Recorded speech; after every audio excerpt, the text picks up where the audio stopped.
Well, greetings and salutations, everybody. Welcome to my YouTube channel. I am John Campea, your host today, and this is a special companion video to the live questions that get asked on the John Campea Show and on open mic. Sometimes I don't have time to get around to answer all the questions that get sent in, so I make these companion videos to make sure that if you send in a question during those shows, it does get answered on air, and that's what I'm doing here right now. All right, so these are questions comprised of yesterday's open mic and this morning's The John Campea Show, and we're going to get to those questions right now to make sure we get them all answered. And we're starting things off with, where do we go? Let's go to the top. Starting things off with Movie Van, who writes, opinions on Drake. Good Canadian kid? Well, yes, Drake is a good Canadian kid.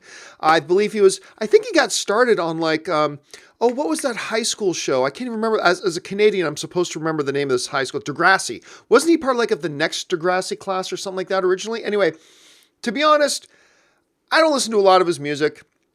I've got a couple of his songs on my playlist, but I don't listen to a lot. The better Campea to ask about Drake is Anne. I know she listens to a lot more of his music than I do, but it's good to see him representing Canada. It's good to see him on the sidelines at the Toronto Raptor games. That's all good to see, but honestly, I don't know very much about him other than that.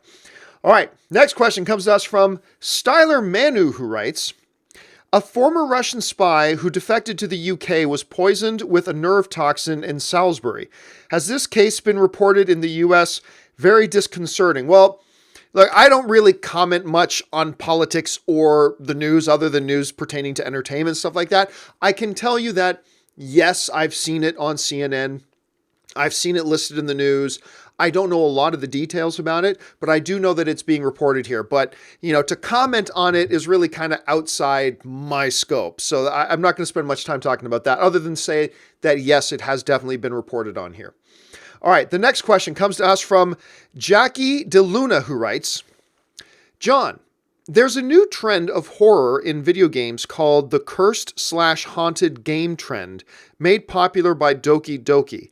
Do you think we'll get a horror movie that follows the same format of the movie you're watching being haunted? I'll be honest with you, Jackie, I'm not really clear on what it is you're asking. And I'm not sure I understand the trend you're talking about. I have no familiarity with Doki Doki. I don't even know if I'm pronouncing that correctly or not. Let me just read that last part. Do you think we'll get a horror movie that follows the same format, and I don't know what format we're talking about, of the movie you're watching being haunted? Again, I wish I could give you, because you took the time to write out a question, send it in, but I don't quite follow you. I'm not quite sure I understand the question, so I can't really intelligently answer. Not that any of my answers are ever very intelligent anyway, but I can't intelligently answer that question since I don't really know what it is you're asking. Sorry about that, Jackie. Next one comes to us from Nathan Oswald, who writes, to me, Iron Man 2 is the most underrated MCU film. Well, it's fair to think that. If Iron Man 2 is definitely a good candidate for being an underrated film because a lot of people don't like it. And those are your perfect candidates for underrated films. So, that's good. If you liked it, that's awesome. That's the subjective nature of film. Look, I don't think Iron Man 2 is horrible.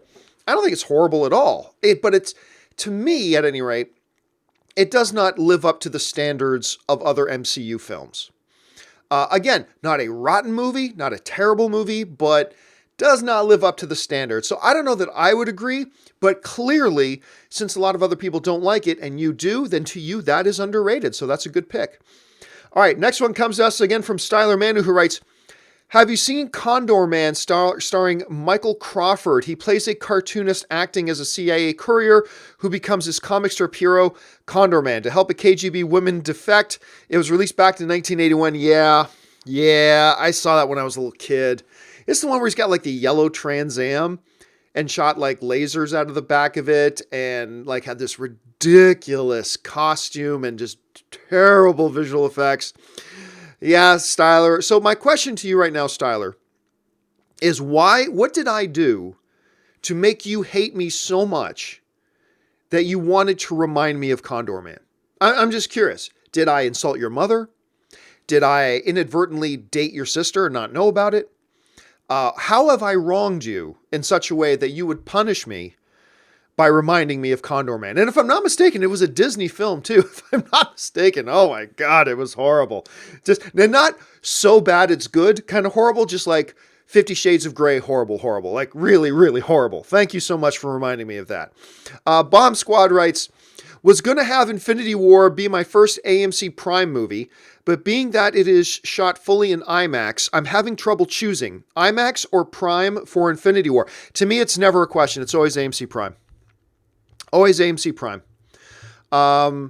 It just, their projection, again, you've heard me go on and on it, but seriously, their dual laser projection system is insane. IMAX cannot match the richness of the colors, the dynamic range. Because seriously, I remember the first time I saw the system showcase, I think it might have been at CinemaCon in Las Vegas one year, where they showed it off. Because when the screen is black, but the camera's on is projecting a black screen, you can still tell the camera's on, right?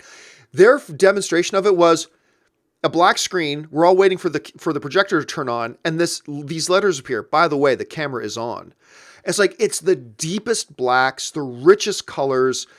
IMAX, a true IMAX screen will have higher resolution, but to me, I will always take. And don't get me wrong, I love IMAX. I'll go to see an IMAX over any other theater, no problem, except for an AMC Prime, which is a Dolby theater with the Dolby Atmos and all that kind of stuff. For me, look, opinions will vary and your mileage may vary.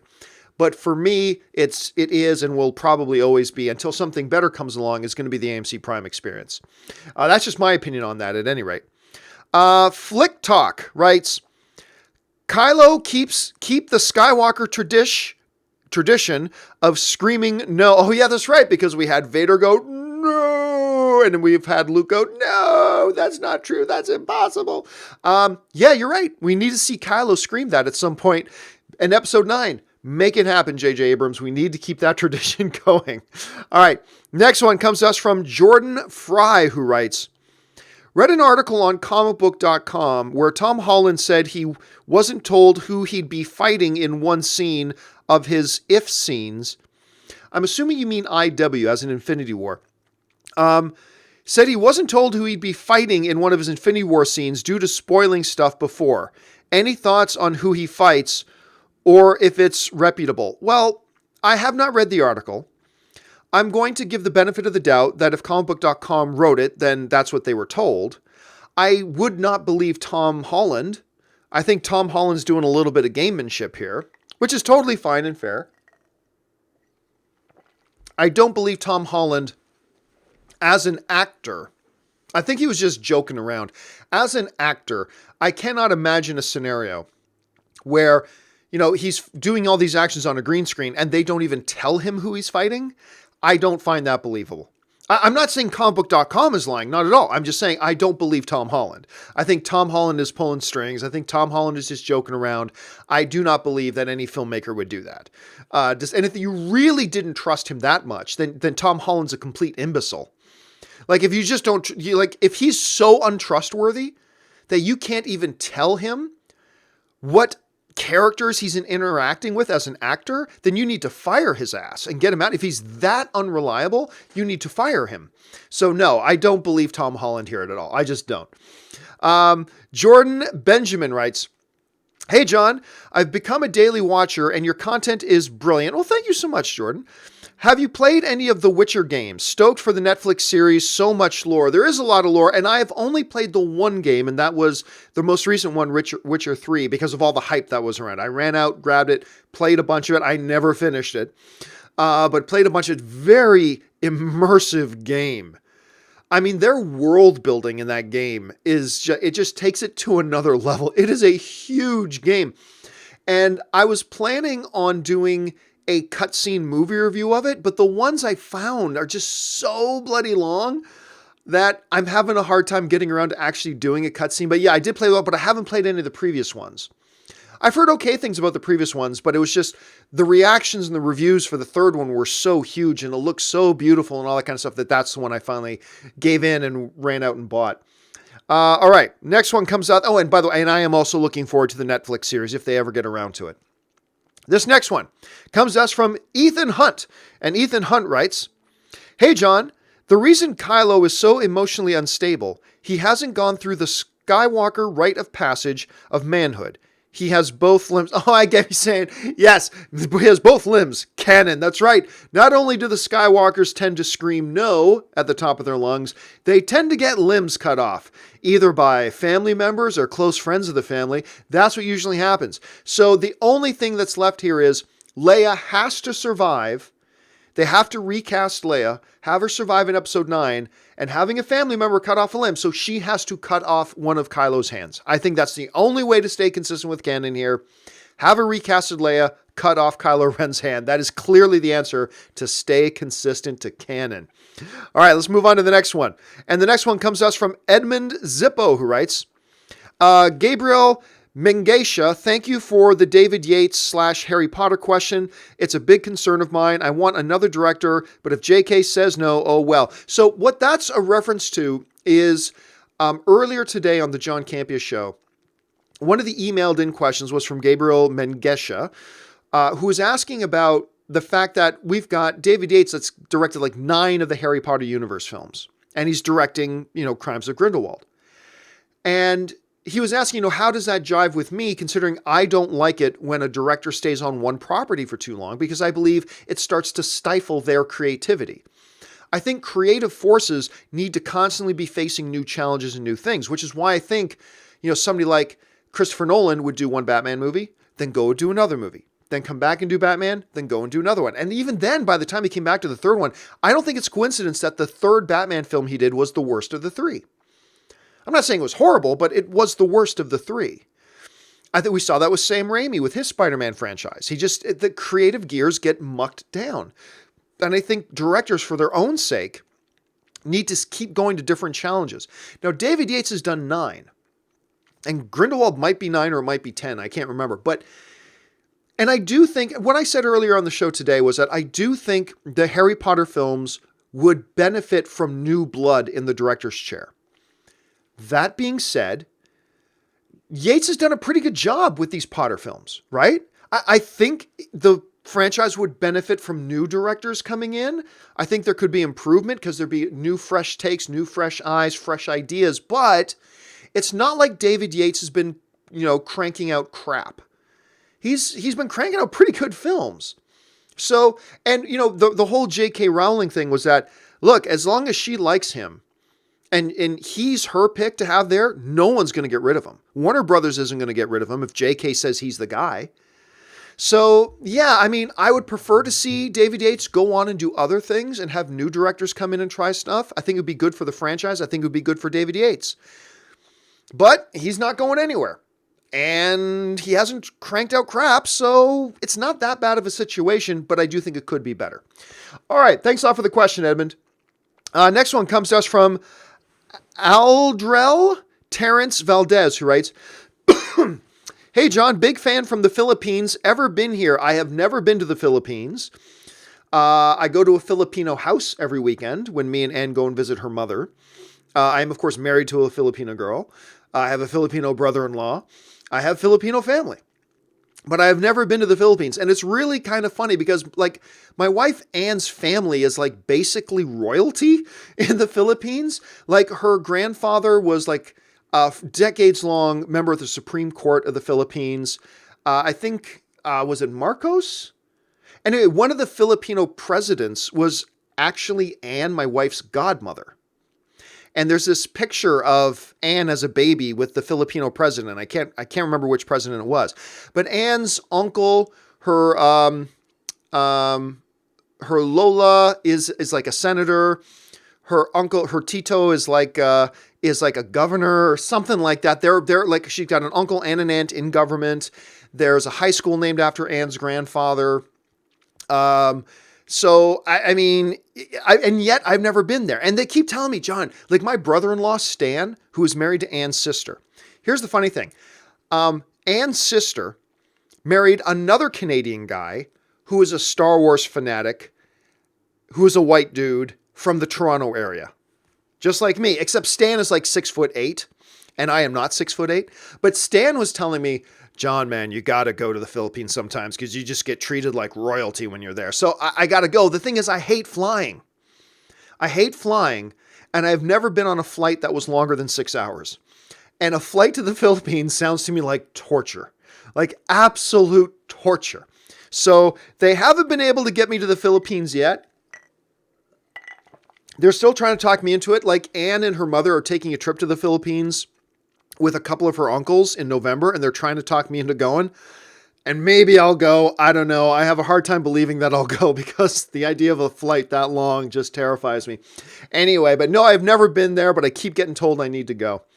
All right. Next question comes to us from Brandon Wilson. And Brandon Wilson writes, did you fall off Blacklist in season 3 like most? No, I've kept up with Blacklist. I think I might be 1 or 2 episodes behind right now. I actually think this season hasn't been bad. But I mean, the show is missing a little bit of its magic that it had in season 1. But I still think it's a good show, and I'm kind of keeping up with it. Like I said, I think I might be 1 or 2 episodes behind right now. But no, I've been keeping up with Blacklist this season.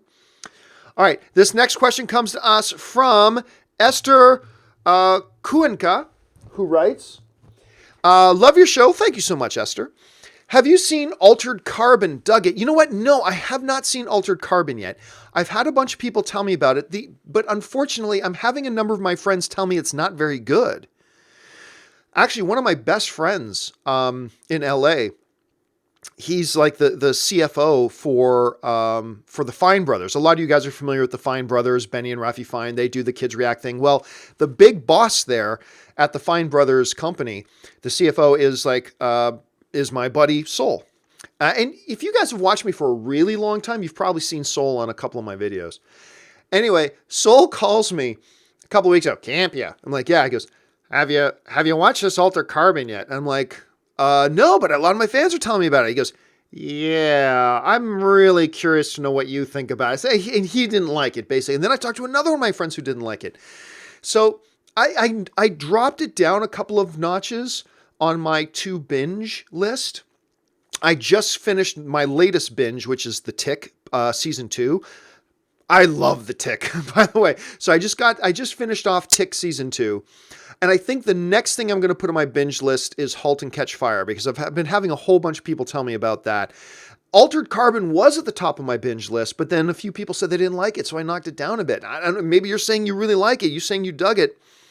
Maybe I need to check it out. I don't know. Maybe I need to raise it a little bit higher up on the list again. All right.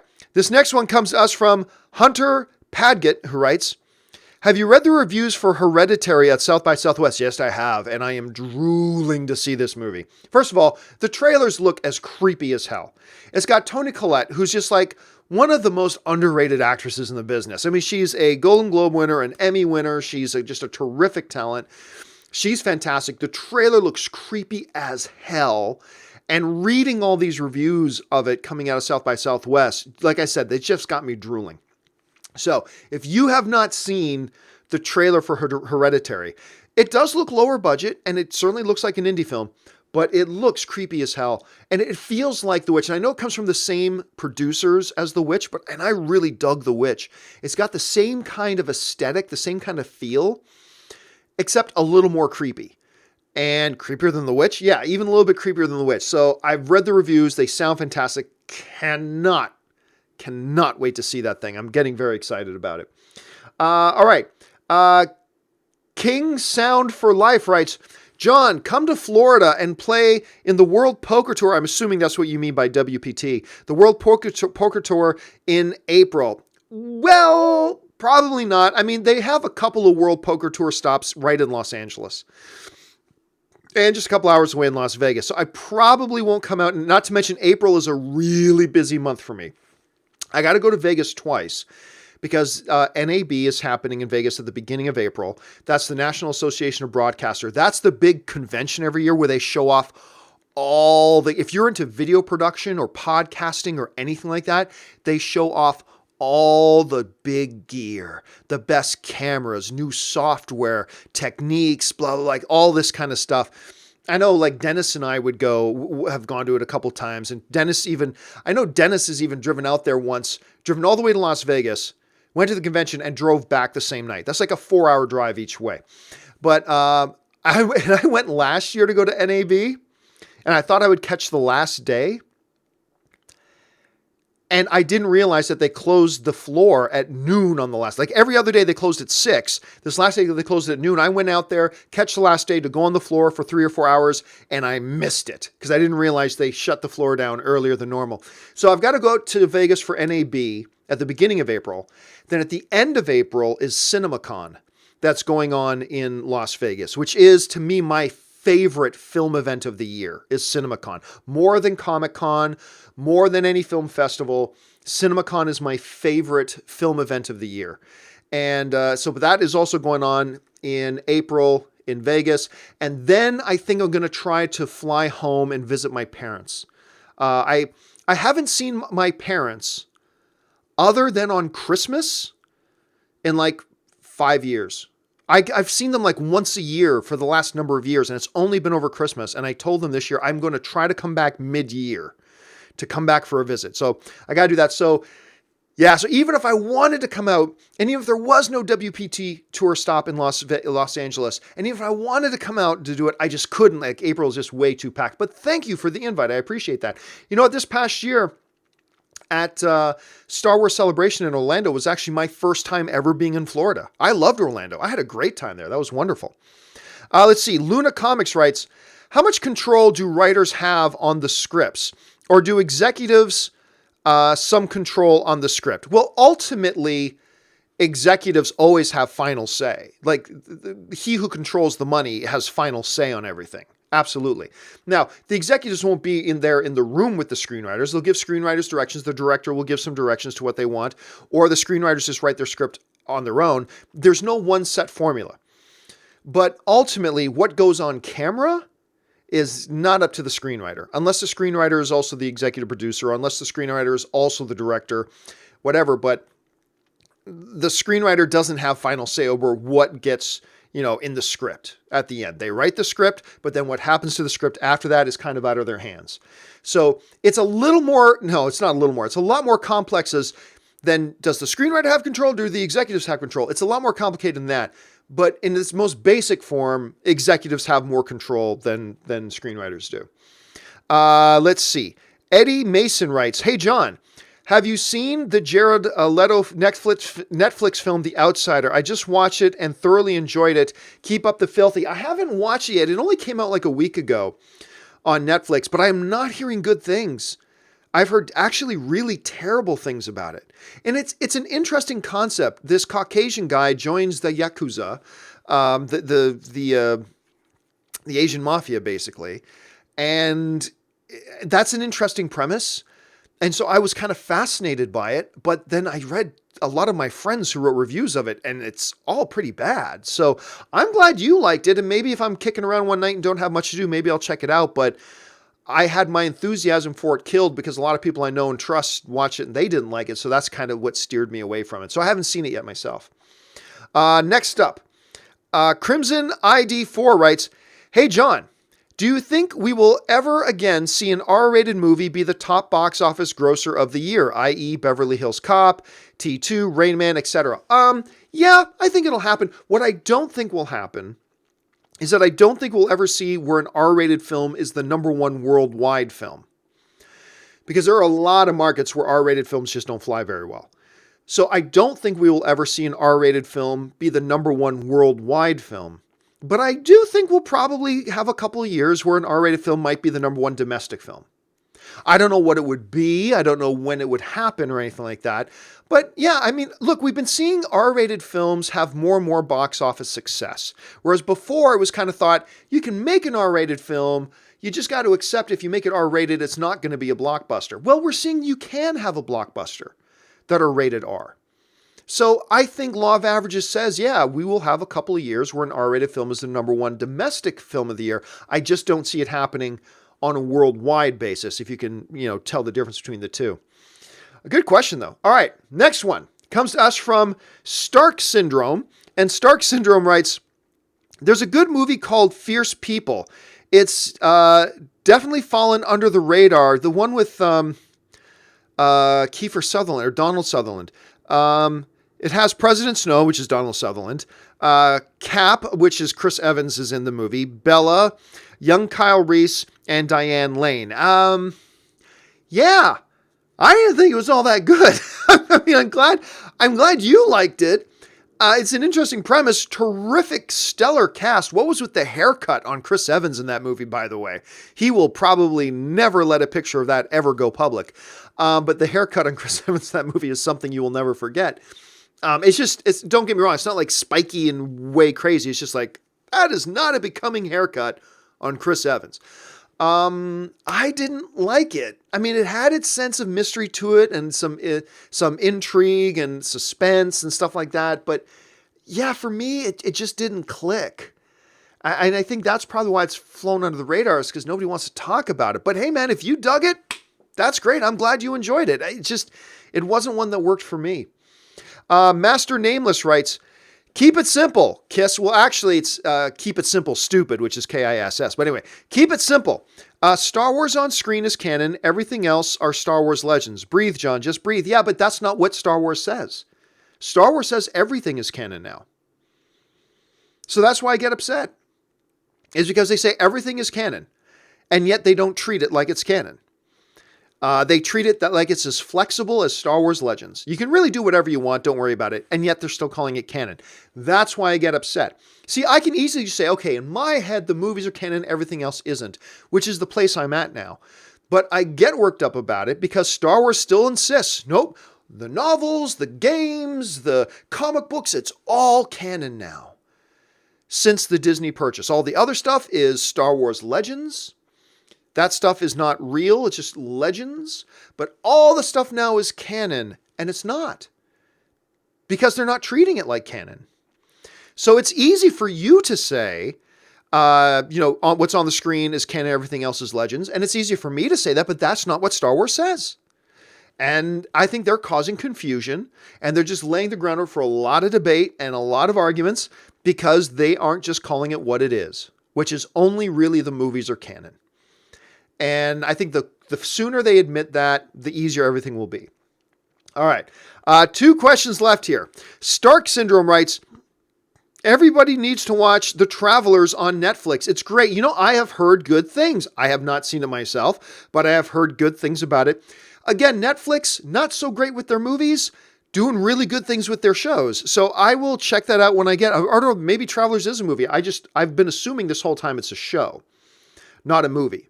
But I guess now that I'm thinking about it, I don't know that for sure. But I've heard good things about it regardless, so I'll have to check that out. And finally, this last one comes to us from Corey Bulger, who writes, have you seen the film The Invitation starring Logan Marshall Green, actually? Yeah. It's been a couple of years. That one came out a little while ago, right? Where like a bunch of people haven't seen each other for years all get invited and then everything goes to hell. Yeah.